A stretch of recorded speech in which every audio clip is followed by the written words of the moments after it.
Good evening to all. आज यहाँ पे बात करेंगे विजय तेंदुलकर के बारे में।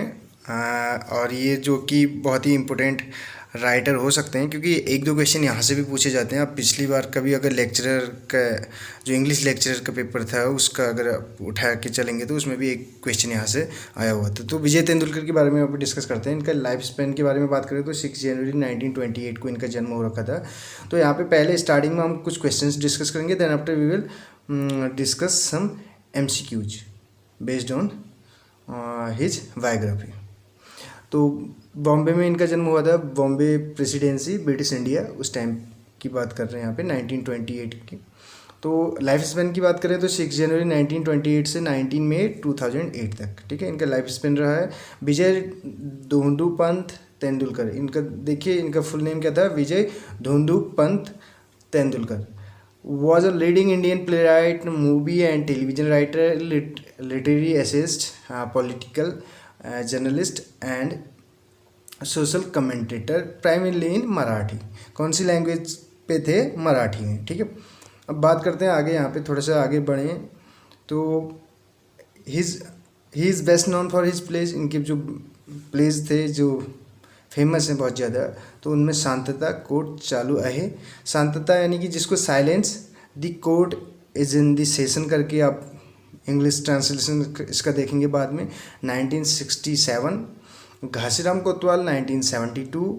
और इसके अतिरिक्त बात करें तो सखाराम, ये देखिए सखाराम बिंदर 1972।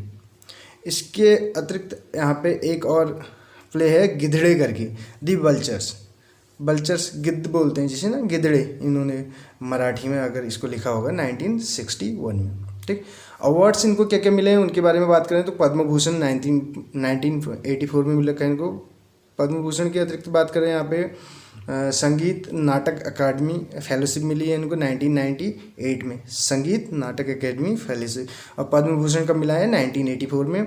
इसके अलावा national film award for best screen play मंथन करके, इनका जो बेस्ट स्क्रीन प्ले था क्या, मंथन 1977 करके, ये आप देख सकते हैं यहाँ पर। तो इसके लिए नेशनल फिल्म अवार्ड मिल रखा है इनको। और Tendulkar began his career writing for newspapers. इन्होंने स्टार्ट किसके लिए किया? न्यूज़पेपर्स के लिए लिखते थे। He had already written a play, इन्होंने एक प्ले भी लिखा था उससे पहले। तो क्या था, ये देखिए, अमच्यार कौन प्रेम करनार। तो ये इन्होंने मराठी में लिखा है अमच्यार, अमच्यार करके इसका प्रोनाउंसिएशन मैं देख रहा था। अगर मैं बोलता अपने उसमें तो एमक्यावर करके ऐसे मैं बोल रहा था इसको, तो मैंने इसका प्रोनाउंसिएशन जानने की कोशिश की। तो अमच्यार कौन प्रेम करना, यानी कि कुमाऊनी में बोले तो मुझे कौन, यानी कि कहने का मतलब है कुमाऊनी में बोलेंगे तो क्या बोलेंगे इसको, मैं के को प्यार करल, या कौन मेरे को प्रेम करेगा, कहने का मतलब है। Who is going to love me, यानी कि मुझे कौन प्रेम करने वाला है, ठीक है, यानी कि कौन करने वाला है, कहने का मतलब है। वो गोइंग टू उस सेंस में बन रहा है। तो ये यहाँ पे है, थोड़ा सा आप बता सकते हैं आपकी लैंग्वेज में, यानी कि आपकी बोली में क्या बोलते हैं। अधिकतर कुमाऊँ और गढ़वाली उत्तराखंड में ज़्यादातर लोग रहते हैं। इसके अतिरिक्त बंगाली में क्या बोलते हैं, बंगाली में अगर कुछ नया बोलते हैं तो आप बता सकते हैं, हमें भी सीखने का मौका मिलेगा। इसके अतिरिक्त बात करें, and he wrote the play ग्रस्ता, ग्रस्त करके बोलते हैं ना, ग्रस्त जीवन जैसे, द हाउस होल्डर, ये देखिए इंग्लिश इसका है। इसके अतिरिक्त यहाँ पे मेन पॉइंट्स के बारे में बात करें, ज़्यादा इनके बारे में कुछ है नहीं। Vijay Tendulkar wrote the play silence, देखिए साइलेंस यानी कि जो अभी शांतता करके था, शांतता, the court is in the session, the court is in the session करके, ठीक है।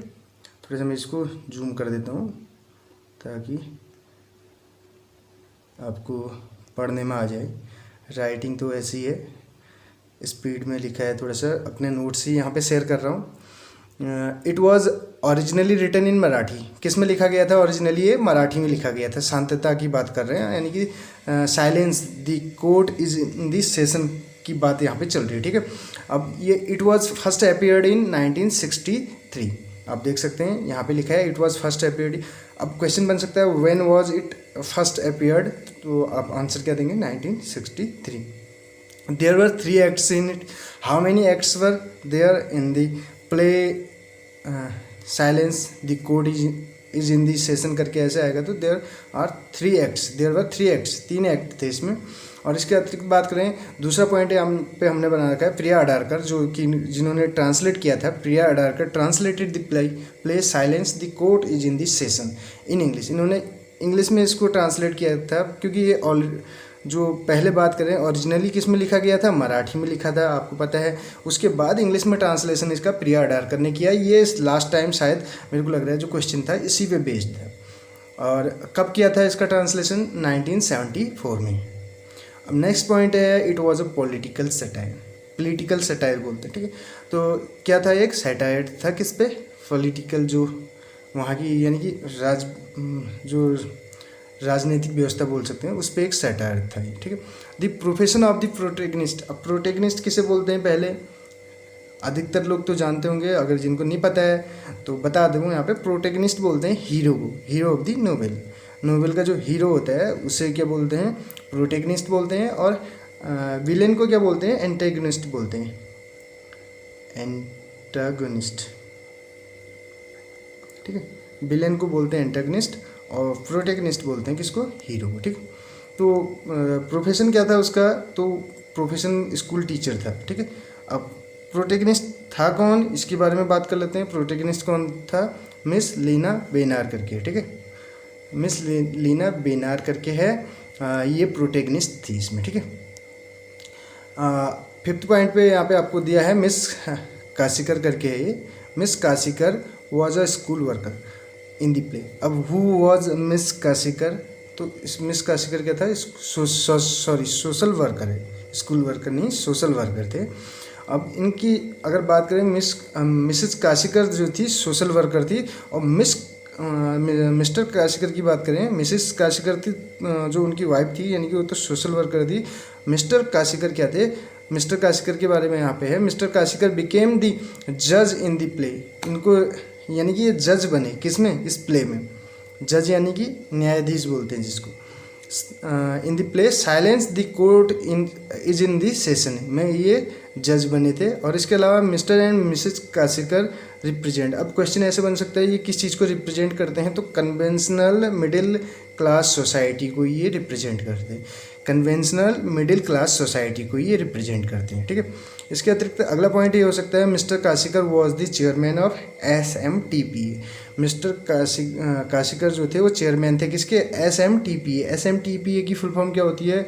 द सोनार मोती, ये लिखा है मैंने यहाँ पे, द सोनार मोती बोले या मोती बोले, जो बोल रहे हैं आपको। टेनमेंट करके है यहाँ पर, टेनमेंट बॉम्बे प्रोग्रेसिव एसोसिएशन है, ठीक है। सोनार देखिए SM से मोटी, टेनमेंट और P से प्रोग्रेसिव हो गया, A से एसोसिएशन हो गया, SMPTA की फुल फॉर्म ये रही। अब बात करें, लास्ट पॉइंट है, the play was based on a 1956 novel. 1956 में एक नोवेल था, किसका नोवेल था वो आप यहाँ पे देख सकते हैं। 1956 नोवेल डाई पेन यानी कि ट्रैप्स करके, डाई पेने करके है, ट्रैप्स बाय स्विस प्लेराइट। एक स्विस प्लेराइट थे, कौन थे? फ्रेडरिक, ये देखिए फ्रेडरिक ड्यूरेनमेट थे। इनका एक नोवेल था 1956 में, डाई पेन ट्रैप्स करके। तो वहाँ से उस पर बेस्ड है ये क्या? The silence the court is in the session करके। अब यहाँ पे कुछ क्वेश्चंस इससे रिलेटेड डिस्कस करेंगे, तो कितना आप लोगों को यहाँ पे सीखने को मिला है इससे आप इसका अंदाज़ा लगा सकते हैं। फुल नेम ऑफ विजय तेंदुलकर। तो फुल नेम क्या था विजय तेंदुलकर का? इनका फुल नेम था, ऑप्शंस हमारे पास हैं, तो अगर सीधे ऑप्शंस पे जाएं तो विजय धोंदूपंत तेंदुलकर इनका फुल नेम था। जन्म कब हुआ था? 1928 में, ठीक। बढ़ते हैं अगले क्वेश्चन की ओर। वीडियो अच्छी लगे तो अधिक से अधिक शेयर कर दीजिएगा, कहने की ज़रूरत नहीं है, आप ऑलरेडी करते आ रहे हैं। अगर नहीं कर रहे हैं तो करेंगे, ऐसी उम्मीद करते हैं, ठीक है। When was Vijay Tendulkar born? Already told, 1928 में हुआ था। और इनके लाइफ स्पैन के बारे में बात करें तो थोड़ा सा मैं एक बार फिर से दिखा दूँ। लाइफ स्पैन देखिए 1928 to 2008 रहा है इनका, ठीक है। अगला क्वेश्चन यहाँ पे है क्वेश्चन नंबर 3, आप देख सकते हैं। यहीं पे थोड़ा सा और डिस्कस कर लें। 1934 पे कमला दास का है, जिन्होंने इंट्रोडक्शन, इसके अलावा बहुत सारी पोएम्स उन्होंने लिखी हैं। कन्फेशनल पोइट्री के लिए जानी जाती हैं वो। और अगले उनकी बात करें 1938 में, यहाँ पे बात करें तो इंडियन राइटर की शशि देशपांडे का जन्म हो रखा है। और 1929 में किसका जन्म हो रखा है? ए.के. रामानुजन का जन्म हुआ है। ठीक है, 1929 में ए.के. रामानुजन, 1938 शशि देशपांडे, 1934 कमला दास, और ये 1928 में आपको पता है Vijay Tendulkar. Next question, when did Vijay Tendulkar get Padma Bhushan? Padma Bhushan कब मिला था इनको? तो 1984 में मिला था। सी ऑप्शन यहाँ पे करेक्ट हो जाएगा। नेक्स्ट क्वेश्चन आप देखिए यहाँ पे, विजय तेंदुलकर प्ले, विजय तेंदुलकर का जो प्ले था silence the court is in the session was originally written in, किस में लिखा गया था ओरिजिनली? तो मराठी में लिखा गया था, ये आपको पता है। बाद में इंग्लिश में ट्रांसलेशन किसने किया था इसका? प्रिया अडारकर ने किया था, 1974 में किया था। ठीक, और मराठी में जब लिखा गया था इसको, शांतता दी कोर्ट चालू अहे करके इसका टाइटल था। ठीक, बढ़ते हैं अगले क्वेश्चन की ओर। व्हाट काइंड ऑफ, ये देखिए आप क्वेश्चन को देखिए यहाँ पे, what kind of play was it? किस प्रकार का प्ले था ये? Social satire, political satire, irony, none of the above? तो आपको पता है पॉलिटिकल सटायर था ये। किस प्ले की बात चल रही है? Silence the court is in the session. Next question आप देख सकते हैं यहाँ पे, ये सैक का मतलब है साई इंग्लिश क्लासेस। बहुत मेहनत लगती है, टाइप करना पड़ता है, तो हमारी एक छोटी सी कोशिश है आपके लिए। रिस्पॉन्स आपका रहेगा, कमेंट बॉक्स के जरिए आप बता सकते हैं कि कैसी आपको वीडियोज़ लग रही है हमारी, आपके लिए हेल्पफुल होंगी। ऐसी हम उम्मीद करते हैं आगे भी हम आपको यहाँ पे सारे राइटर्स की सीरीज़ यहाँ पे प्रोवाइड करेंगे, क्योंकि आप लोगों का कहना भी था, हमने कमेंट बॉक्स के जरिए देखा इतना। Who was the protagonist of this, ये शंकरा नहीं है, शांतता है ये। ठीक है, शांतता, ये थोड़ा सा मिस्टेक होगी, शांतता कोर्ट चालू अहे करके। ठीक है, तो इसके प्रोटेगनिस्ट कौन हैं? प्रोटेगनिस्ट इसके हैं मिस लीना बेनार करके। नेक्स्ट क्वेश्चन यहाँ पे बात करें, नेक्स्ट क्वेश्चन की, क्वेश्चन नंबर 7 आप देख सकते हैं। क्वेश्चन नंबर 7 है, स्क्रीन पे आपको दिखाई दे रहा होगा। Who translated Shantata the court Chalu Ahe into English? Already बता चुका हूँ, I have already told it was translated by Priya Adarkar in 1974। Originally it was written in Marathi में लिखा गया था, और टाइटल क्या था? शांतता द कोर्ट चालू अहे। नेक्स्ट है, लास्ट क्वेश्चन है यहाँ पे, how many acts are there in Vijay Tendulkar play silence the court is in this session? तो 3 एक्ट्स इसमें थे, ये आपको अच्छे से मालूम है। तो ये कुछ इम्पोर्टेंट क्वेश्चंस थे इस विजय तेंदुलकर से रिलेटेड, जो हमने बायोग्राफी देखी उससे रिलेटेड यहाँ पे कुछ क्वेश्चंस आपको प्रोवाइड किए हमने, और आप इसको कम से कम 2 बार देख लीजिए। और अगर विजय तेंदुलकर से रिलेटेड कोई भी क्वेश्चन आता है तो मुझे नहीं लगता कि आप उसको फिर वहाँ पे नहीं कर पाएंगे। तो thank you so much friends, मिलते हैं अगली वीडियो में। कैसी लगी वीडियो ज़रूर बताइएगा।